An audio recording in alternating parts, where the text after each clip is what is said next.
Hello, and welcome back to Global Gaming Women's Fair Game podcast. I'm here in the Light and Wonder studios in Las Vegas with my lovely, wonderful, brilliant co-host, Lauren O'Brien. Thank you. You are quite welcome. What an intro today. I know. I feel so great. So, Thanks. so it's the two of us holding it down. Bron and Greg, we love you, but she's kind of dealing with kind of life. Life happens, right? Life happens. We still love her. She's still out there. We'll support her all we can, and she'll be back soon. No, absolutely. So, but in the meantime, I'm glad to be spending some, girl time with you. So looking forward to our conversation. So this is a Casino 101 episode. And a lot of times when we focus on Casino 101, the focus is really looking at different areas within the casino industry and giving our audience insights into that space. And speaking of insights, that's going to be a big focus of what we're talking about today, kind of customer insights, customer research,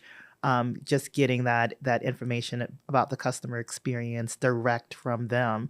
And that's such an important data point. So I know you've kind of had lots of journeys throughout your career. What about you? Like, how do you look at customer data, and how do you kind of incorporate that into the decisions that you make? Because you've had a lot of positive upward momentum in your career as of late. Oh, well, thank you. Customer data is super important. But I think the one thing I want to say first is like Casino 101. This is so important because even for me, I've been in this industry for a really long time. And even for me, when we sit down at these episodes, we cover things that I don't even know. Yes. And so I love these episodes because I think it really broadens, your expertise. You learn something new every time. I think these are always so fascinating. Yes. But specifically customer data, I think it's so important. It's not only just like the data and gathering performance from slot machines. I mean, that's where I focus, right? Like get the performance, understand what's happening with product and how do we make it better for the future. But it's more like, what do the customer needs? Because we can't make a good product if we don't know what the customer needs. And so it's so important to dive into not only like the actual numbers and the data, but talking to the customers, visiting their sites frequently, understanding everything about the customer from, are they doing a carpet change? Are they doing a remodel on property? Are they expanding? Are they going through a rough time? Like you have to understand the customer as a whole to be able to understand how to make a better product for them. And so customer insights are so important. Yeah. And it's interesting from your perspective, like the customer is the operator of casino. And then a lot of those operators are getting their insights from the players. And that's really where our Casino 101 guest really lives. She lives right in that intersection of what the player is doing and what they want and how they're feeling. And so I'm very excited for this Casino 101 episode. We're going to be digging a little bit more into sports betting and iGaming, and that can feel like a black box. But our guest for today is Cassie Brickman, and she's the Chief Operating Officer for Betting Hero. And she's really the perfect person to be the guide through that process. Yeah. So I'm very excited to talk to her. When we welcome her on, you'll see that she's super passionate and very, very has this great in-depth knowledge of how to flow that through. But I think also her message of really leaning into your connections and understanding that everything you do, no matter what kind of part of your path you're taking, a lot of those skills that you're gaining are transferable. And so to understand that piece of it is very important. So I look forward to having conversation with her. I think our audience is going to be in for a treat because she's going to be an excellent guest. Yeah, I agree. Cassie's awesome. I can't wait for this. Hello, Cassie. Welcome to the Global Gaming Women Fair Game podcast. So happy to have you here and to have this time to get to know you a little bit better, and for our listeners and our audience to get to know you as well. One of the things I like to say is that, a lot of people kind of see your glory but don't know your story. And so I'd love you to maybe take us back to the beginning and tell us a little bit about you and what your origin story is. Awesome. Well, thank you so much for having me. Before I jump in and tell my story, I did want to give GGW a shout out. So I had the opportunity to attend a W conference years ago now. And I feel so fortunate because it's literally helped shape my career and personal life in the industry. We had what I would like to say the most amazing class ever. So courageous and genuine and unbelievably talented. And it's really GGW has made the industry so much smaller for me and so much more connected, and has given me so much confidence in my role day to day. So thank you first and foremost, and thanks for having me. Um, exactly that. I will start off just giving a little bit about my background and how I got to where I am today, which definitely isn't a straight line. I feel like I've been kind of all over the map, but my current role, I am the CEO at Betting Hero, and I'll get into what we do at Betting Hero in a little bit, but basically have been here about 5 years, and my entire life I have had a passion for sports and entertainment. But I've never, since I was high school, college, early in my career, I never knew like what was that dream job? What do I want to do? Where do I want to land? But I did know and still do know that I love building relationships and organizing teams and bringing energy to whatever I'm a part of. And so during college, I really leaned into some internships to help figure out what is it that I want to do? Like, what do you do with those skills? And how do you, excel when you have those skills, but aren't quite sure what you want to do? And I used that time, honestly, to really focus on relationships and relationships for anybody who's maybe new to their career or even longstanding in their career are so incredibly important. Like, I cannot stress that enough. So I started my career in sports sponsorship sales and moved around quite a bit in the sales and event management world within sports and entertainment. My husband was a college baseball coach, so we relocated fairly often, which honestly was a good thing because it expanded my relationships and helped me try some different things and get my foot in the door in some different places. And so, I continued to network. Eventually, we landed in Iowa, which is where I live now. And I had a few different opportunities here. And a friend and former colleague that I used to work with at a role in Charlotte, North Carolina, which was in the sports and entertainment industry, doing like live production for teams and leagues and that sort of thing, had started working at Betting Hero. And at the time, the company had that startup energy and was really starting to take off. The co-founders are absolutely incredible, like so, so grateful for them. And it felt like the exact right moment to kind of take a leap into something new that was still in the industry that I was used to. And I am so, so glad I did. It's been almost 5 years and every day is different and exciting. There's new challenges. If I'm being honest, like I have and still do face imposter syndrome pretty consistently.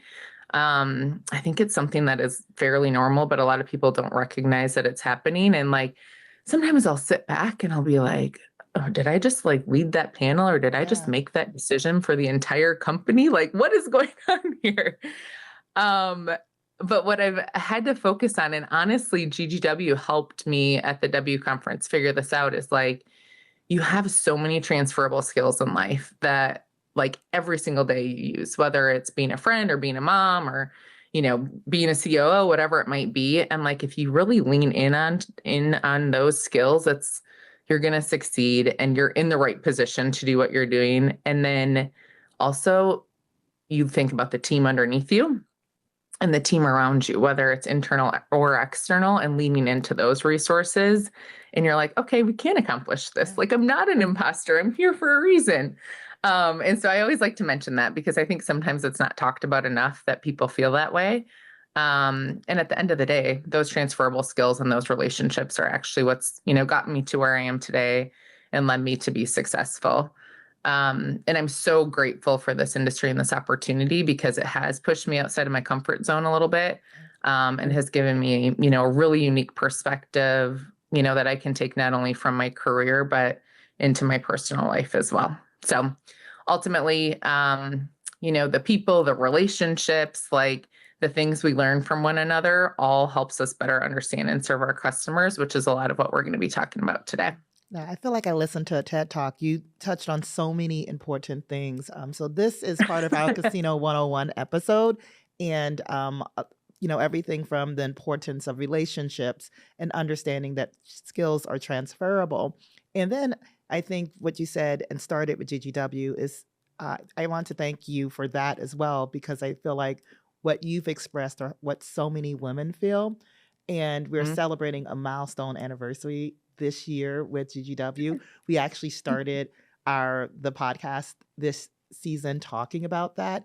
And, your testimony just really reiterated what important work the organization does and why it's needed, and how it does make the industry smaller, and it does connect us in ways that we don't normally have in your everyday life. And Yeah, the one thing that you talked about was imposter syndrome, and we've started saying that it's an imposter moment because it passes. And you even said that you have true. this moment where you're like, did I do that, and can I do it? And you can. And so one of the wonderful things that you've kind of shared is just your passion. And can you talk a little bit now about now that we kind of understand your journey, a little bit about what Betting Hero is and kind of your role within it? Yeah. Yeah, absolutely. Before I do that, one thing I wanted to mention is I have a colleague who just got a scholarship for one of the leadership conferences, and I'm so excited for her. Yeah. And so, if anybody out there is having that like imposter moment where they're like, oh, I don't know if I should apply for this, or I don't know if I'm the right fit for this, do it, because it is like life changing. Um, and don't worry about that imposter moment. No, absolutely. I mean, that's a good plug for the education series within Global Gaming Woman. We have so many amazing programs, and it doesn't really matter what level you are within your career. You can find something that will allow you to connect with other women and to help you level up in your career. But I think Yep, the connections are absolutely. the biggest piece of it as well. 100%. I couldn't have stated it better. Yeah, well, let's talk about Betting Hero, which I'm very excited to do. You mentioned the word passion, and I am very passionate about Betting Hero. So I'm sure a lot of people who are listening to this, we have worked together in some capacity. Basically, at a high level, we partner with sports betting and iGaming operators to help them acquire, retain, and develop their customers. Um, I was trying to think about how to frame this. Like, one of the simplest ways to frame it, I think, is we sit right in between the brand and the customer. We're kind of that bridge, like on the ground between the two. So you have the business that's trying to grow the business, grow the brand, grow the experience. And then you have the customers who are trying to navigate the experience, which sometimes can feel complex, whether it's a mobile product or on the ground at a casino. And we're there to kind of connect the two and make it a seamless experience, help educate the customer, provide those findings back to the operators, and ultimately make it more of a human experience and touch point, which, we're such a digital first industry that sometimes I feel like we lose sight of that. So if you're looking for us, you can find us all over the map. Like today, we're actually at Tiger's opening home Yeah. opener. They already had their opening day, activating. So we're at sports bars and sports books, on casino floors, all over the country. And we're talking to customers every single day. I think this week, the only day we're not actually out with our teams was Tuesday, but otherwise we're out every single day. We've acquired over 750,000 customers in person for sports betting and iGaming operators.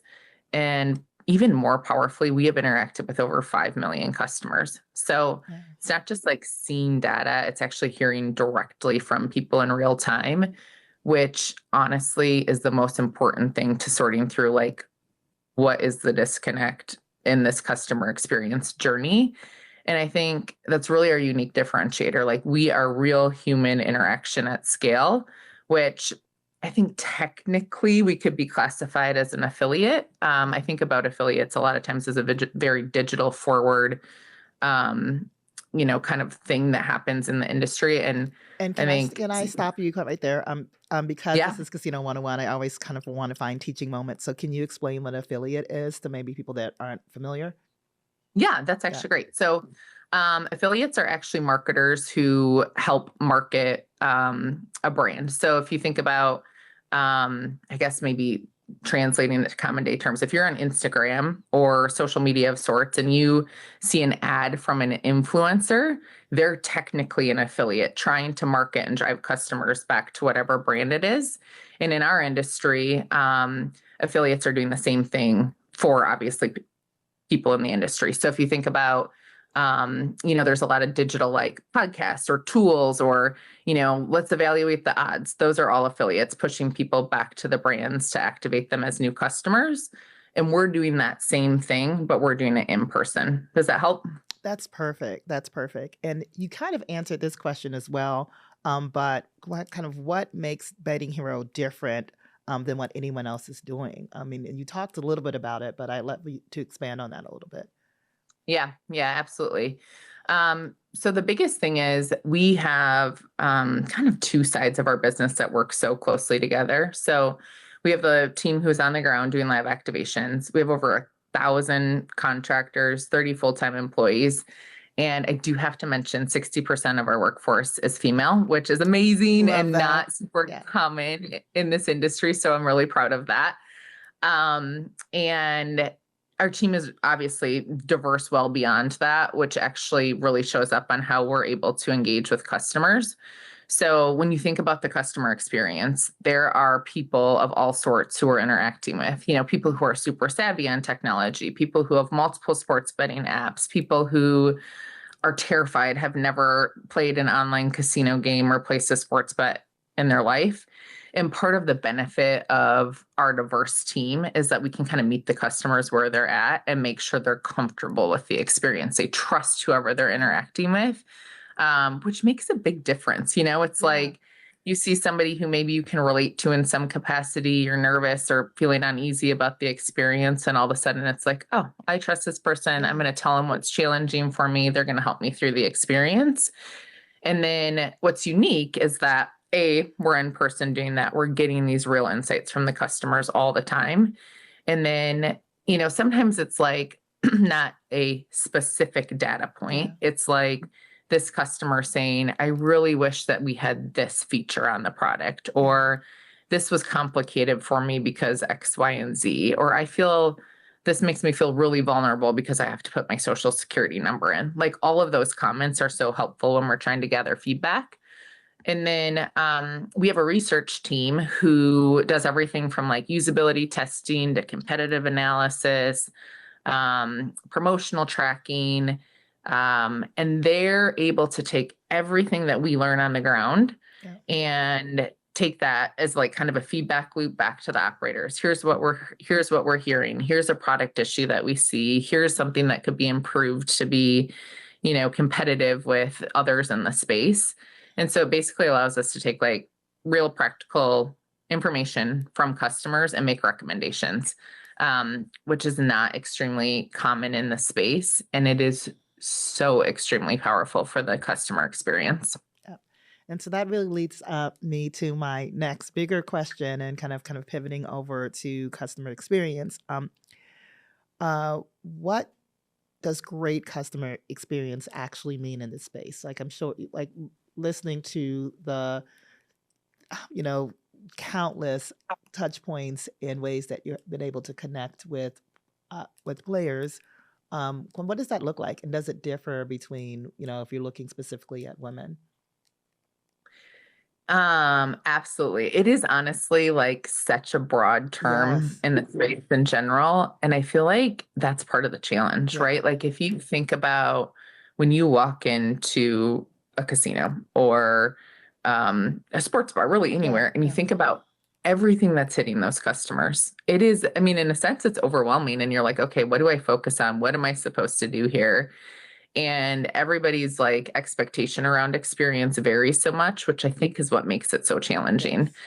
So really, I think when you think about it, it's really about the entire journey. So if you think about the experience of somebody walking into a casino, like what happens the moment they step foot into the casino, and what happens if they need to find a restroom, or what happens if they want to play a certain casino game, like how do they find it? Like who do they ask if they don't know how to find it? Is there directional signage? Or, I'm interested in this digital experience, but there's so many QR codes. Like what am I supposed to do? Like how do I find what I'm after? And what do these reward points mean? And there's just so many different things when you think about the customer experience as a whole that can be a bit confusing. And so I think the biggest thing is that we have to think about the customer experience as a whole. So like I just actually yesterday, I have some friends who work in NASCAR, and they last weekend all went to a NASCAR race as like a general fan, like no access, no special VIP Yeah. treatment, and had to figure out how to navigate the race as a general fan. And they were like, this is mind blowing. Like all of the things that you're like, huh, they have no idea how to find this, or they didn't know they had access to this, Mhm. or this was a poor experience because you couldn't get water for a mile, or whatever Yeah. it might be, you know? And overall, like there's so many good things that come out of it, that to do that, it's like when you think about an experience as a whole, there's so many little touch points. It's impossible to get it all right constantly. But I think there's things like that that we can all do in our industry too. And I think about like there's the physical, like here's what has to happen, and then there's the emotional side too. Like maybe there's somebody who's never been to a casino before, or who's never actually opened a sports betting app, Yeah. and you feel a bit overwhelmed. Like, okay, I'm going to go to the sports book. Do I have to like make a reservation? Can I just go in there? Okay, there's 10 people at the counter. Who am I supposed to talk to? There's a lot of things Yes. like Yes. emotionally too that can feel overwhelming. So I think all of those matter. All of those moments really matter. Like, what's the touch point? How do you make people feel comfortable? And at the end of the day, I mean, it's really pretty simple. Like, you want things to feel easy. You want their interactions to feel genuine and like they can trust whoever they're interacting with. People want things that are like simple and fast, right? Like, people don't have much time anymore. Yeah. So, like, how do we speed this up and make it as fast as possible? And then how do we personalize it for them? So, at the beginning of this long-winded answer, I'm No, sorry. no, this is good. This is really good information. we think about um everybody wants a different experience, right? Their expectations are different. Something that's important to me could be very not important to you, right? And so like how do you personalize that to make sure that you're basically giving them what they're after? um and I think it's a never ending battle, like especially with technology. Like things are changing so frequently that we always have to be ideating on this. But I think the one thing that is controllable that we can all work on, and we'll get to kind of sharing some of this later on, but if you can focus on what do the customers actually want, listen to them. Like, what are they looking for? Excuse me, what's important to them, and making those adjustments, like that's the best way, I think, to serve and like move forward and stick out from your competitors. Now, I mean, you touched on so many interesting things. And so I remember early in my career, one of the CEOs I worked for had the concept of $1 million minute. And they said that if you can improve or extend a player's experience by 1 minute, that really goes all the way down to the bottom line. And that each Yes. person has an experience and has an opportunity to impact that player experience from the person that is welcoming in to if they have a question. So really empowering each person to understand that everyone has a role to play in that customer's journey. And really Yep. what you were talking about is really important, like this whole idea of the customer journey. The experience is tied to what is their path through and what are the different things that they can do.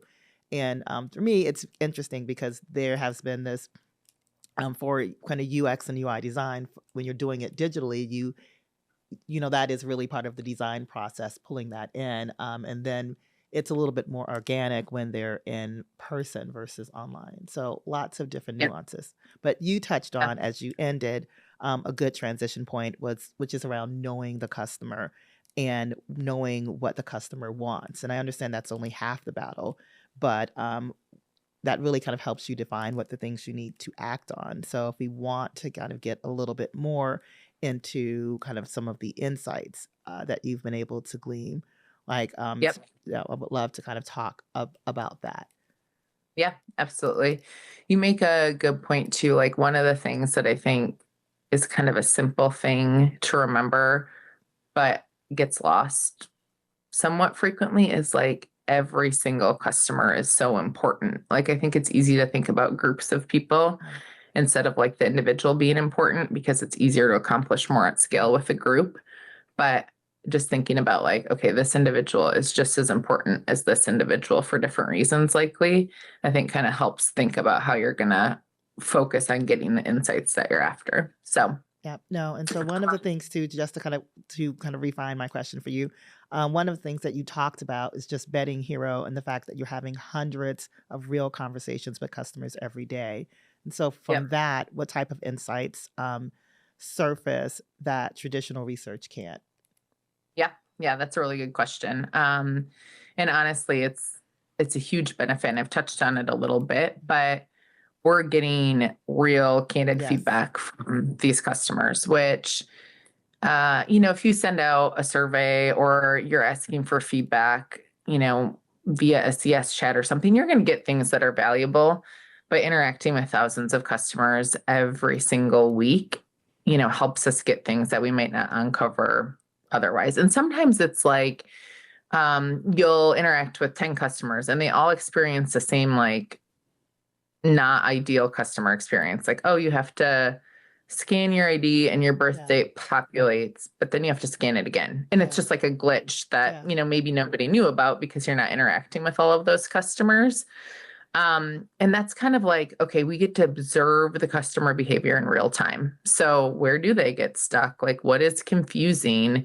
Is there, if there's a tech issue that happens or there's somebody who gets KYC flagged, like, is the messaging clear that they receive as a pop-up or in app, or is it confusing? And then hearing what they want too. Like, I was actually out in Vegas for the first week of March Madness, and we had a customer come up and he was like super duper passionate and really confused about why the offerings were different for men's basketball versus women's basketball. And it was extremely important to him, which I was like, yes, you know. But there's things like that we hear all the time on the ground, that if he didn't have a person with a branded shirt on to come talk to, he probably never would have shared that. Like, he wouldn't have taken the extra time to go in and provide feedback and share that. So some of that stuff is extremely valuable. And we can do like, just kind of, okay, here's our conversations generally speaking, but we also have, as we're interacting with customers, we have a survey that like we're filling out where we're capturing the customer details that we can share back with the operator. And we can also ask like some pointed questions. So if there's, a new competitor that opened up down the way, or there's a new, I don't know, I'm making this up, restaurant that's opened up, or there's going to be some construction and the property or the application or whatever it is needs some more like specific feedback from customers that we're actually conversing on. Like, okay, this is happening. What do you think about this? How does it make you feel? That's something that we can customize activation to activation too, which can be extremely helpful. And then our teams rate each customer interaction on a scale from 1 to 5. Like, how easy was this? How happy were there? Was there any tension throughout the process? And that's kind of a good meter for us to float back to our partners. Like, hey, you've consistently been a 5, which is like 5 stars, top of the scale. And this week you guys were at a 3. And here's some things that we noticed that are causing some friction, or some feedback we got. It could be tied to what's available in app for March Madness, or, our first half and second bets available, or I was at this party and this experience was poor, or whatever it might be. And honestly, like, the combination of the qualitative and the quantitative insights and data become really, really powerful, that you don't always get just from kind of the digital space in general. But what I would encourage people to think about is like, yes, this is our business. So we have like a huge advantage. Obviously, we're interacting with all of these customers, but anybody can do this at some sort of scale, whether it's internally or partnering with other people to do it. Like, you can do a combination of surveys, and we have a motto: we all wear the shirt. And so, like, have your team make it a requirement. Everybody has to go and either pretend to be a customer or put a shirt on and interact with your customers and see like real behavior on property, in a casino, at a sports book. If it's a mobile experience, like, people are still using their mobile products in person. Yeah. So you really have access to do all of those things. And, you know, I think one of the biggest challenges is we do have access to a decent amount of data and feedback, but everyone, like, I think it's honestly like a problem across every single industry is like, what do you do with it? You know, it costs money sometimes to make change. There's a lot of resources, time, energy, et cetera, involved. And so what do you use the data for? What do you use the feedback for? What kind of changes do you make with it? And I think those people who really map out like this customer feedback is critically important to either maintaining our business and growing our business.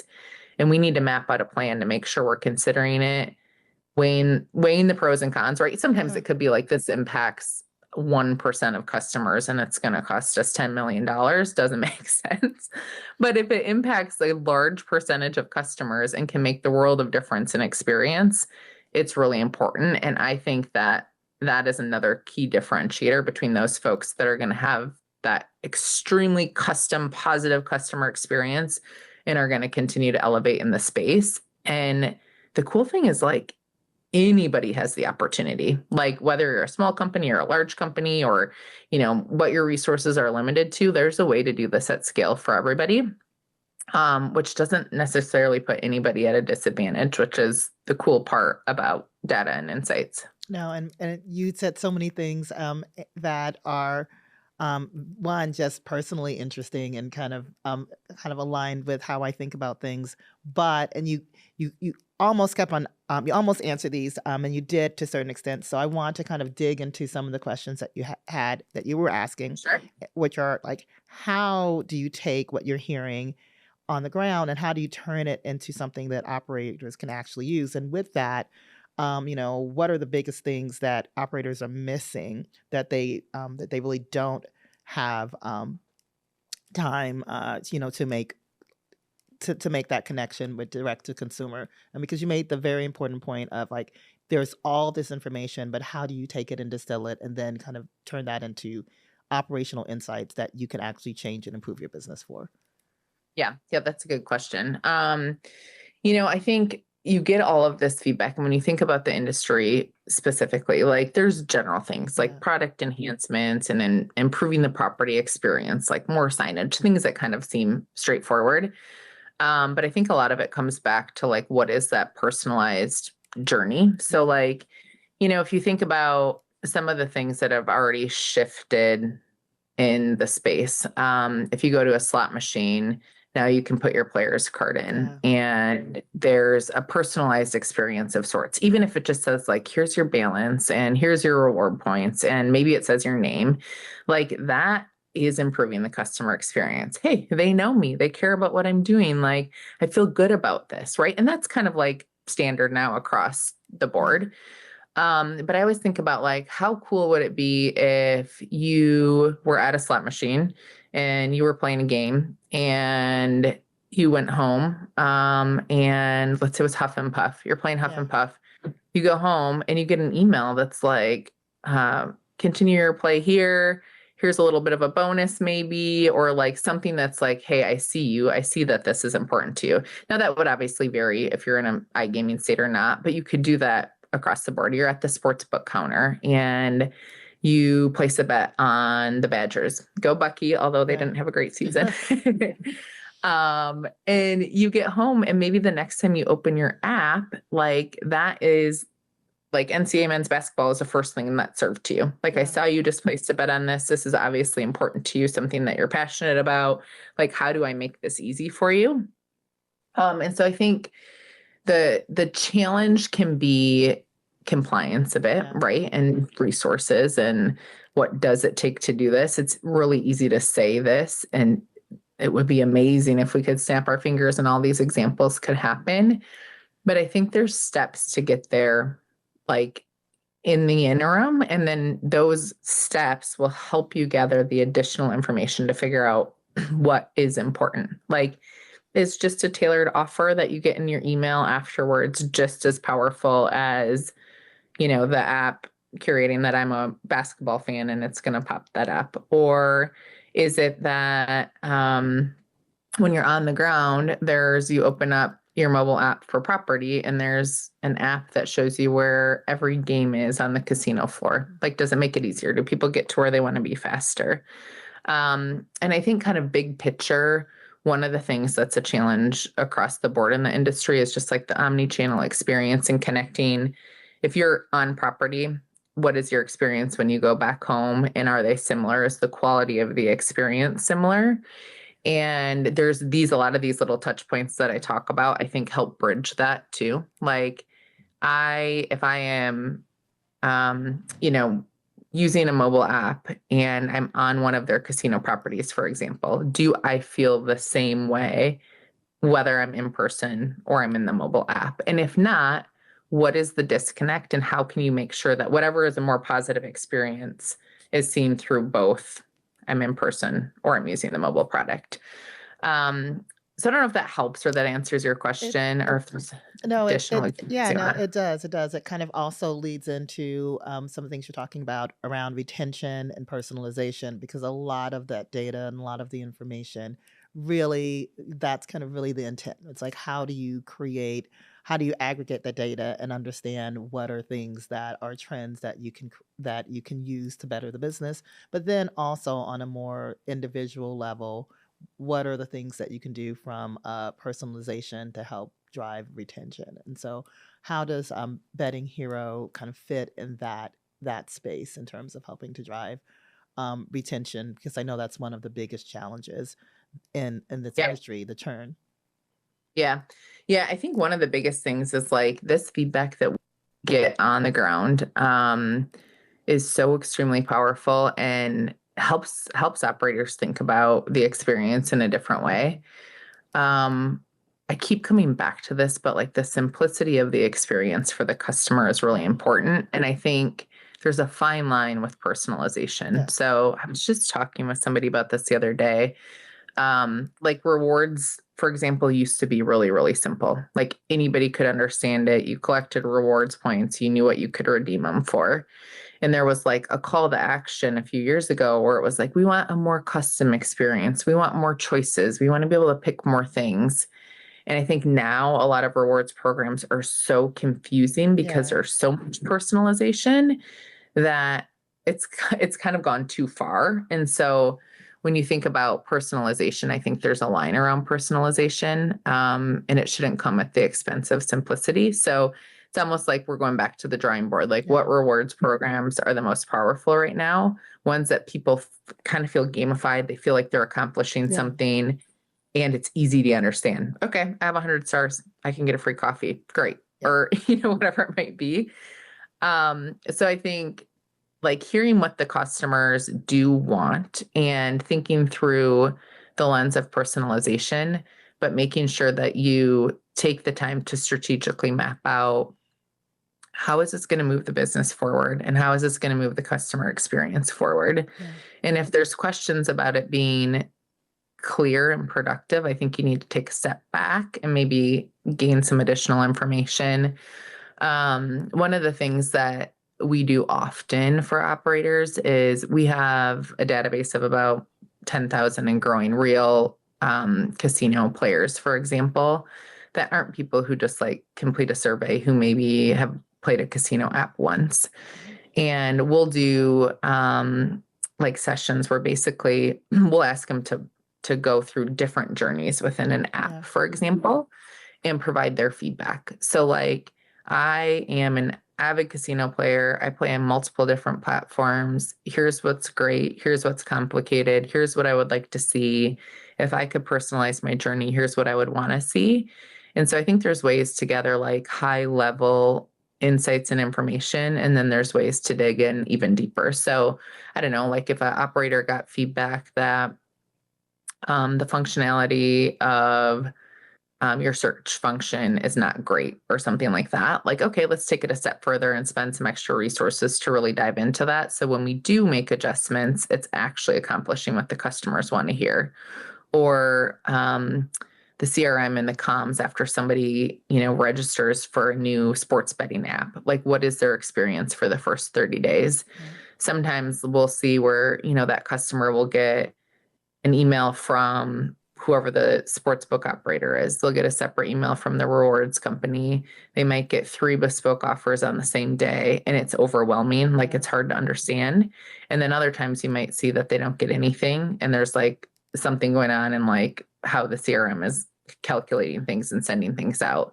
And so I think taking the time to invest in journeys that can make a big difference for your customers, and taking the time, okay, what is important? What do we need to adjust? And then evaluating for your org, like, how big of a difference is this going to make? What percentage of customers is this going to impact? Like, in addition to the feedback that we're able to provide on the ground, or if you're on the ground with your customers, interacting with them, or the chats that you get in CS, whatever it might be, like taking that information and actually making adjustments to move forward.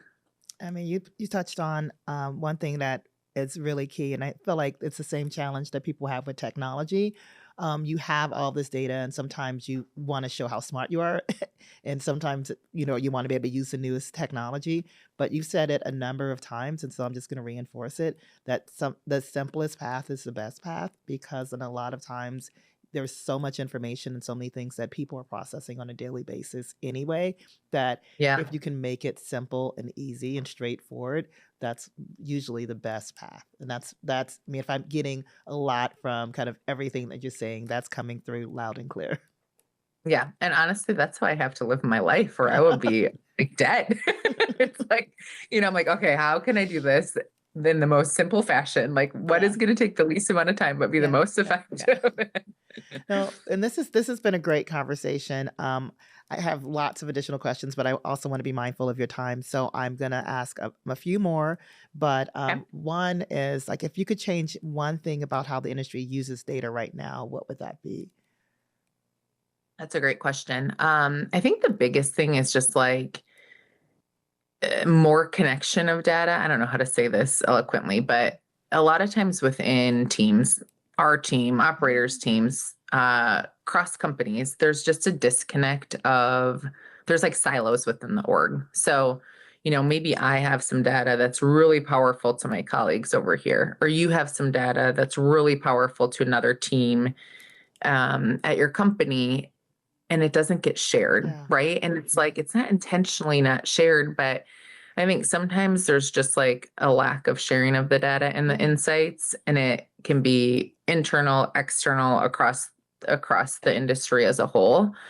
And I think it's a pretty big miss. Like, we experience this all the time. Like, we'll be doing a study for someone, and somebody will call us from a different department, basically asking for the same information. And we're able to bridge the gap, obviously. Like, we're not going to charge a company twice for the same information.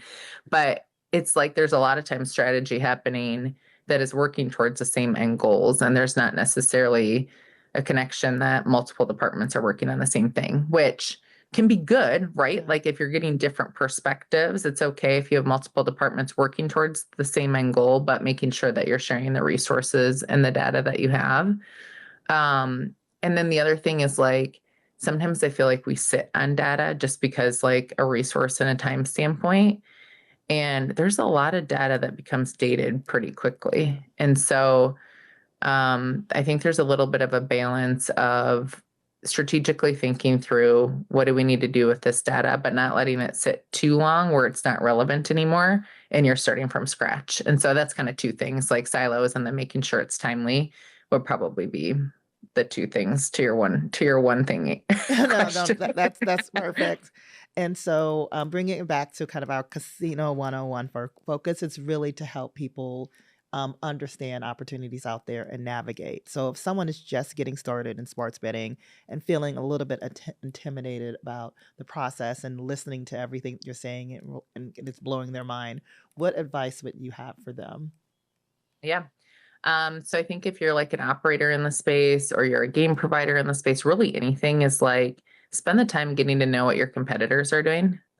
You have access to all of those competitors in some capacity, and they have all taken the time to do the things that I've spoke about today. So, like, use the resources around you, and don't be afraid to ask A, for help, and B, for customer feedback. Like, ultimately, when it comes down to it, the entire industry is trying to service a customer set of sorts. And to get the information that you really need, the easiest thing to do is to ask for it. So use your resources, make those connections. Like we've talked about this at the beginning and now kind of at the end of this conversation, the relationships are so extremely powerful. And there are so many different experts in this space, and people are willing to help each other. That's one of my favorite things about this industry. Like we'll have a conversation with a competitor, or two operators who are competitors will be working together through a solution of sorts or trying to get into a market or something. And like, it just keeps the space healthy and competitive and fun. So use your relationships, check out what your competitors are doing, and lean into the customers for feedback. Good. So thank you. Final thought. So what does the future look like for brands that get this right? Massive success, growth, success, trailblazers in the industry. I think that thinking about the conference circuit, for example, probably the past 3 years has been so focused on customer retention and experience, and it's not moving forward significantly. And so I think for the people who can get this right and really make motion on customer experience, it's just going to set them apart from everybody. So the opportunity is there for everybody, which is so freaking exciting. And I think there's so much work collaboratively to be had, that's going to help a lot of people and operators, everybody in the space, honestly. Well, Cassie, this has been a great conversation. I really appreciate your time here with the Fair Game podcast. And I thank you for your time and for your passion and for everything that you do. And hopefully see you soon at a GGW event. Yes, absolutely. Yes. Thanks so much for having me. And if anybody has any questions, don't hesitate to reach out. I appreciate you and have a great weekend. All right. You too. Thank you.